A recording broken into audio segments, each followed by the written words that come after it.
Friends, कैसे हैं आप सभी लोग। जैसा कि अभी सभी को जानकारी है कि हमारी अनुपम क्लासेज यूट्यूब चैनल पर सभी क्लासें रेगुलर आ रही है, तो मैथ की क्लास लेकर के मैं एक बार फिर से आपके सामने आ गया हूं। और आज अपन एक नई एक्सरसाइज स्टार्ट करेंगे जिसके अंतर्गत अपन पढ़ेंगे एक्सरसाइज 2 बहुपद, जिसको इंग्लिश में बोलते हैं पॉलिनोमियल।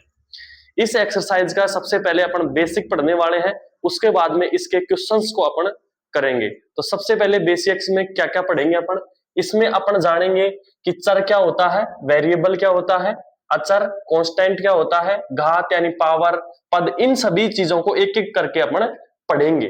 तो इस जो एक्सरसाइज है बहुपद पॉलिनोमियल्स, इसका पूरा कंप्लीट बेसिक अपन इस एक्सरसाइज के अंदर, इस वीडियो के अंदर पढ़ने वाले हैं। एक्सरसाइज का नाम है बहुपद। देखिए सबसे पहला टॉपिक है अपना चर। चर जिसको इंग्लिश में क्या बोलते हैं, इंग्लिश में बोलते हैं वेरिएबल। चर का मतलब क्या होता है, जिसकी वैल्यू फिक्स नहीं होती है, जिसकी जो वैल्यू है, जिसका मान है वो क्या नहीं होता, फिक्स नहीं होता, वैल्यू फिक्स नहीं होती है, वो चर कहलाता है। जैसे अपन कोई से भी इक्वेशन ले ले, चाहे पॉलिनोमियल्स ले ले, बहुपद ले ले या समीकरण ले ले, उस बहुपद या समीकरण में एक चर होता है, एक अचर होता है। जैसे मैंने एक इक्वेशन ली 2x square plus 5x plus 3, ये अपना एक पॉलिनोमियल्स है, बहुपद है। जब तक यहां बराबर में जीरो नहीं लगाएंगे तब तक ये इक्वेशन नहीं बनेगी। जब इसमें दो पक्ष हो जाते हैं तब ये इक्वेशन बन जाती है, समीकरण बन जाता है। और जब यहां मैं बराबर में जीरो नहीं लगाता हूं तो अब ये एक पॉलिनोमियल्स है, यानी कि एक बहुपद है। इस बहुपद में ये जो आ रहा है ये अपना चर है। क्या है, चर है। यानी कि अपन जब इसको सोल्व करेंगे तब x की कुछ वैल्यूज निकल करके आएंगी, x के मान निकल के आएंगे।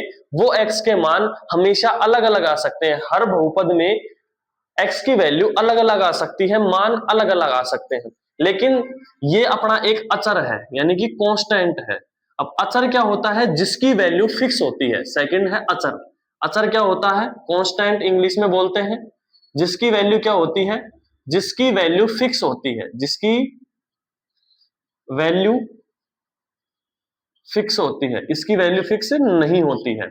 अब कांस्टेंट यानी 3 है तो 3 का मान तो 3 ही रहेगा, 3 ही रहेगा। यहाँ 5 आ जाए, 6 आ जाए, 7 आ जाए, इनकी वैल्यू हमेशा फिक्स होती है। लेकिन जो चर होते हैं, वेरिएबल्स होते हैं, उनकी वैल्यू कभी भी फिक्स नहीं होती है, उनकी वैल्यू कुछ भी आ सकती है। तो ये अपना क्या था, एक्स स्क्वायर। अब जैसे इसका कोफिशिएंट 2 है, यानी कि गुणांक, एक्स स्क्वायर का गुणांक यहाँ कितना है, 2 है। तो ये क्या है, यहाँ अचर है, सॉरी चर है। चर क्या होता है, जिसकी वैल्यू फिक्स नहीं होती है। और ये क्या है, अचर है, जिसकी वैल्यू फिक्स होती है। तो आपको चर समझ में आ गया होगा, अचर समझ में आ गया होगा। नेक्स्ट है घात। घात का मतलब पावर। जैसे यहां देखिए अपन कि इस x की पावर कितनी है, घात कितनी है। तो यहां x की घात कितनी है, 2 है। यहां x की घात कितनी है, पावर कितनी है, तो यहां 1 है। x की पावर यहां 2 है, x की पावर यहां 1 है। इसको क्या बोलते हैं अपन, इसको बोलते हैं पावर। क्या बोलते हैं, पावर। मैं बिल्कुल बेसिक जीरो लेवल से लेकर के आपको सारी चीजें एक एक चीज बता रहा हूं। यदि आपने 8th या 9th में भी इन चीजों को नहीं समझा है तो यहां पर आपके सारी चीजें समझ में आ जाएंगी। अब देखिए नेक्स्ट है पद। पद यानी कि टर्म्स। इसी एग्जांपल के माध्यम से अपन समझ लेते हैं। जैसे 2x square plus 5x plus 3। अब ये एक बहुपद है। इस बहुपद में कितने पद हैं, तो पद का मतलब एक पद ये है, पहली टर्म है, दूसरी टर्म है, तीसरी टर्म है। तो इसमें एक पद ये रहा, दूसरा पद ये रहा और तीसरा पद ये रहा। यानी कि ये जो बहुपद है इसमें 3 पद है। कितने पद है, 3 पद है। एक पद, दो पद, 3 पद, ये तीनों पद मिलकर के और एक बहुपद का निर्माण करते हैं, एक पॉलिनोमियल्स बनाते हैं। ठीक है। नेक्स्ट देखिए, चर हो गया, अचर हो गया, घात हो गया, पद हो गया। अब बोलते हैं बीजगणितीय व्यंजक, यानी कि एल्जेब्रिक एक्सप्रेशन। एल्जेब्रिक एक्सप्रेशन क्या होता है, जैसे कि मैं कुछ भी बीजीय व्यंजक ले लू। यहां देखिए 2x स्क्वायर प्लस का 3y प्लस का 5z प्लस 3। ये देखिए ये क्या है, एक बीजीय व्यंजक है। बीजीय व्यंजक को कैसे समझ सकते हैं और अच्छी तरीके से देखो, एक और एग्जांपल लेता हूं। 2x स्क्वायर 1/2 प्लस 3x की पावर √3 प्लस 3x की पावर 1.5। ये एक बीजीय व्यंजक है। बीजीय व्यंजक में क्या होता है, पहली बात इसमें अलग अलग चर हैं, यानी कि ये जो बहुपद है ये चर के हिसाब से अलग अलग चर है, क्योंकि यहां देखिए x है, यहां y है, यहां z है, इसमें अलग अलग पद है। यहां अपन देखते हैं तो इस बहुपद में ये बहुपद नहीं है, ये क्या है, बीजीय व्यंजक है। क्यों है बीजीय व्यंजक, क्योंकि बहुपद वो होता है जिसकी जो पावर्स होती हैं, इनकी जो पावर होती है वो हमेशा पूर्ण संख्या होती है। पूर्ण संख्या का मतलब होल नंबर होता है। पूर्ण संख्या क्या होती है, जैसे 0 से स्टार्ट होती है, 0 1 2 3 4 5 इस तरीके से चलती जाती है। यदि इनमें इनकी जो पावर है वो यदि पूर्ण संख्या होती, होल नंबर होता, तो ये एक बहुपद होता। यदि ये पूर्ण संख्या नहीं है तो ये एक बहुपद नहीं है, बल्कि ये एक बीजीय व्यंजक है। क्या है, बीजीय व्यंजक है। तो बीजीय व्यंजक समझ में आ गया, एल्जेब्रिक एक्सप्रेशन। अब बहुपद क्या होता है, बहुपद मैंने आपको अभी बताया, जिसकी घात किसमें हो, पूर्ण संख्या हो, जैसे 2x² x प्लस के 2, ये क्या है, ये एक बहुपद है। क्यों है, क्योंकि इसकी जो घातें हैं वो पूर्ण संख्या में है। दो पूर्ण संख्या है, x की पावर यहां 1 है तो ये भी एक पूर्ण संख्या है। ठीक है, तो ये एक क्या है, बहुपद है। क्यों है बहुपद, क्योंकि ये एक, इनकी जो घातें हैं वो पूर्ण संख्या में है, होल नंबर्स में है। तो बहुपद समझ में आ गया होगा। अब बहुपद की घात का मतलब होता है डिग्री, यानी इस बहुपद की अधिकतम घात कितनी है, मैक्सिमम पावर कितनी है, इस कंप्लीट की मैक्सिमम पावर कितनी है, 2 है, तो इसको बोलेंगे डिग्री। क्या बोलते हैं, डिग्री। इस बहुपद की डिग्री कितनी है, 2 है, यानी बहुपद की जो घात है वो कितनी है, 2 है।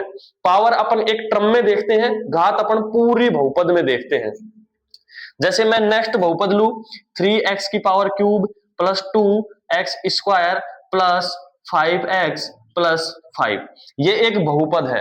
अब मैंने बोला कि इस बहुपद की घात बताओ, इस बहुपद की डिग्री बताओ, तो इस बहुपद की डिग्री क्या होगी, इसकी अधिकतम घात कितनी है, 3। देखो सबसे ज्यादा घात कितनी है, यहां 2 है, यहां 1 है, तो सबसे बड़ी घात कितनी है, 3 है। तो इस बहुपद की जो डिग्री है वो डिग्री कितनी हो जाएगी, वो डिग्री 3 हो जाएगी। कितनी हो जाएगी, 3 हो जाएगी।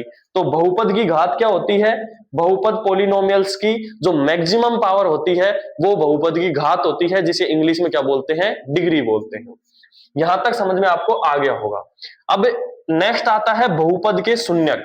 बहुपद के शून्यक क्या होते हैं, बहुपद के शून्यक समझने के लिए इस तरीके से समझ सकते हो, जैसे ये कोई बहुपद है। अब इस बहुपद में मैं x की ऐसी वैल्यू रखूं, x का ऐसा मान रखूं जिससे कि ये बहुपद क्या हो जाए, 0 हो जाए, शून्य हो जाए, इस बहुपद का मान शून्य आ जाए, 0 आ जाए। तो जब क्या हो जाएगा, जब ये बहुपद के शून्यक निकल करके आ जाते हैं। चलिए नेक्स्ट एग्जांपल के माध्यम से देखिए, अब बहुपद के शून्यक समझते हैं अपन। बहुपद के शून्यक, जैसे मैंने एक बहुपद लिया, जैसे 4x प्लस 5, ठीक है। अब ये एक बहुपद है। अब हमको इसमें x की ऐसी वैल्यू रखनी है ताकि ये पूरा 0 बन जाए। कितना बन जाए, 0 बन जाए। कैसे रखेंगे, देखिए जब भी अपन को शून्यक निकालना हो, इसको 0 के बराबर में रख दो। इस जो बहुपद था, पॉलिनोमियल्स था, उसको 0 के बराबर में रख दिया।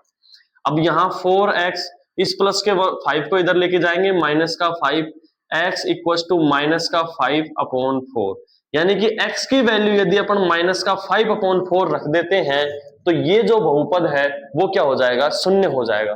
चलिए रख के चेक कर लेते हैं। यहां देखिए 4, अब x की वैल्यू को यहां पुट करते हैं, माइनस का 5/4 प्लस के 5 और इक्वल टू 0।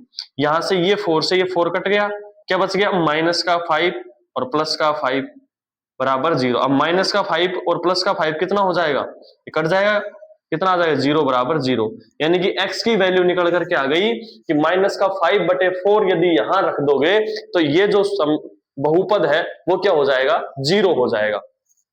तो जब भी आपको किसी भी बहुपद के शून्यक निकालने हैं तो उस बहुपद को 0 के इक्वल रख दो, 0 के बराबर रख दो, तो अपने जो बहुपद है उसके शून्यक निकल करके आ जाएंगे। आपको समझ में आया होगा बहुपद के शून्यक क्या होते हैं, ऐसी वैल्यू, ऐसी संख्या जिसको अपन बहुपद में रखें, जो वेरिएबल्स का जो मान आएगा उसको अपन जब बहुपद में रखेंगे तो उसकी जो वैल्यू है वो क्या हो जाएगी, शून्य हो जाएगी।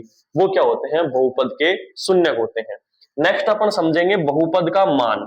बहुपद का मान क्या होता है, जैसे मैंने यहां रखा 4x प्लस का 3 इक्वस टू 0, सॉरी यह बहुपद है, ठीक है। अब इसका मान निकालना है, मान भी सेम इसी तरीके से निकालेंगे कि x की वैल्यू कुछ भी रख दो, यहां x की वैल्यू निकालनी है। बहुपद का मान का मतलब है इस बहुपद की वैल्यू निकालनी है, मान निकालना है। कैसे निकालेंगे, यहां 0 रख देंगे, 2x, ये -3 इधर चले जाएगा, तो x बराबर -3/2, यानी कि जो बहुपद का मान निकल करके आया है वो कितना आया है, x बराबर -3/2। तो ये बहुपद का मान था। नेक्स्ट अपन समझेंगे बहुपद का मानक रूप। कौन सा, बहुपद के मानक रूप। बहुपद का मानक रूप यानी स्टैंडर्ड फॉर्म, बहुपद को किस तरीके से लिखा जा सकता है। तो यहां देखिए मैं लिख रहा हूं 2x square plus 5x³ plus 3x और प्लस का 5, ये एक बहुपद लिख दिए। अब आप मुझे ये बताइए कि क्या ये बहुपद की जो स्टैंडर्ड फॉर्म है वो सही है। तो ये सही नहीं है, ये मानक रूप इस तरीके से नहीं लिखा जाता है। जब भी अपन किसी भी बहुपद को लिखेंगे तो उसको लिखने के लिए क्या करते हैं, सबसे पहले जिसकी मैक्सिमम पावर होती है उस वाले टर्म को, उस वाले पद को आगे लेते हैं। जैसे मैंने यहां सबसे अधिकतम पावर किसकी है, इसकी है, इसकी पावर कितनी है, 3 है, तो मैंने सबसे पहले लिख दिया x की पावर 3 प्लस, फिर सेकंड इसकी है तो 2x स्क्वायर प्लस का 3x और प्लस। जब भी अपन बहुपद का मानक रूप बहुपद को लिखेंगे तो सबसे पहले क्या करेंगे, अधिकतम पावर वाले को सबसे आगे लिखेंगे, फिर उससे कम पावर वाला, फिर उससे कम पावर वाला, फिर लास्ट में जो कांस्टेंट बचता है। तो बहुपद का मानक रूप लिखने की स्टैंडर्ड फॉर्म ये है, इस तरीके से बहुपद को लिख सकते हैं। जैसे यहां इसको कुछ भी लिख दो, यहां a x की पावर n, यदि अपन इसका मानक रूप समझे इस तरीके से लिखा जा सकता है, फिर a x फिर n-1, फिर यहां ले लो a x n-2। तो ये एक स्टैंडर्ड फॉर्म निकाल के आती है किसी भी बहुपद को लिखने की, किसी भी पॉलिनॉमियल्स को लिखने की। तो इस तरीके से अपन इन चीजों को समझेंगे। ये मैंने आपको एक्सरसाइज 2 का थोड़ा बहुत बेसिक जो भी था वो कम से कम समय में समझाने की कोशिश की है। आशा करता हूं कि आपको बहुत अच्छी तरीके से ये चीज समझ में आई होगी। अब इससे आगे अपन इसके एग्जांपल्स करेंगे, जो भी एक्सरसाइज के क्वेश्चंस हैं उन क्वेश्चन को करेंगे। तो मैंने जो भी आपको समझाया है आज के 10 टॉपिक, वो 10 टॉपिक ये थे, इनको ध्यान से कर लीजिएगा। इससे आगे अपन नेक्स्ट वीडियो में समझेंगे। धन्यवाद।